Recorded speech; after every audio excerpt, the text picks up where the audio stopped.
గత 5 ఏళ్లలో జగన్ ప్రభుత్వం రాష్ట్రాన్ని నాశనం చేసిందని మంత్రి అచ్చెన్నాయుడు ఆరోపించారు. వైసీపీ దుర్మార్గ పాలనలో అన్న క్యాంటీన్ల వ్యవస్థ దారుణంగా తయారైందన్నారు. గతంలో తెలుగుదేశం ప్రభుత్వం ఎంతో ప్రతిష్టాత్మకంగా ఏర్పాటు చేసిన అన్న క్యాంటీన్లలో అసాంఘిక కార్యక్రమాలు నిర్వహించారని మండిపడ్డారు. శ్రీకాకుళం జిల్లా టెక్కలి, కోటబొమ్మాలి మండల కేంద్రాల్లో నాయకులతో కలిసి అన్న క్యాంటీన్లు ప్రారంభించారు. అనంతరం ఇచ్చాపురం నుంచి విశాఖకు నూతన బస్సు సర్వీసులను ప్రారంభించారు.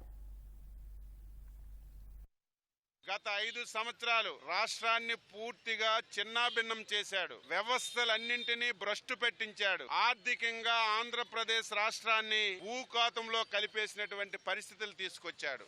ఆర్థికంగా చాలా ఇబ్బందులున్నాయి. 13 లక్షల కోట్ల అప్పులున్నాయి. ఇచ్చిన మాట ప్రకారం కష్టాలున్నా సరే ఒక్కొక్క హామీని నెరవేరుస్తూ ముందుకెళ్తున్న విషయాన్ని ఒకసారి రాష్ట్ర ప్రజానీకానికి గుర్తు చేస్తున్నాను. పేదవాడి కడుపు నిండా తిండి పెట్టడానికి కూడా ఇష్టం లేక అన్నా క్యాంటీన్లన్నీ కూడా తీసేశారు. 220 అన్నా క్యాంటీన్లు ప్రారంభించాలని నిర్ణయం చేశాం. గతంలో కట్టిన భవనాల్లో అసాంఘిక కార్యక్రమాలు నడిపారు. కొన్ని దగ్గర పలింకమాలిన ఆఫీసులు పెట్టారు. మొత్తం అన్నా క్యాంటీన్లన్నీ విధ్వంసం చేశారు. ప్రతి ఒక్క అధికారికి ఈ సందర్భంగా కోరుతున్నాను, జెన్యూన్ గా ట్రాన్స్ఫర్స్ జరుగుతాయి. చిన్న అటెండర్ నుంచి పెద్దవారి వరకు ట్రాన్స్ఫర్ల గురించి ఒక్క పైసా ఎవరికైనా సరే ఎవరైనా తీసుకున్నట్టుగా తెలిస్తే తీసుకున్న వ్యక్తి ముఖం చూడను. ఇచ్చిన వాడికి జెన్యూన్ గా జరిగిన ట్రాన్స్ఫర్ కూడా జరగకుండా చేస్తాను. ఇప్పటికే తెలంగాణలో, కర్ణాటకలో ఉచిత బస్సు ప్రయాణం అమలు జరుగుతుంది. అక్కడ కూడా కొన్ని లోపాలు బయటపడుతున్నాయి. ఏదో ఆదరాబాదరగా చేయడం కంటే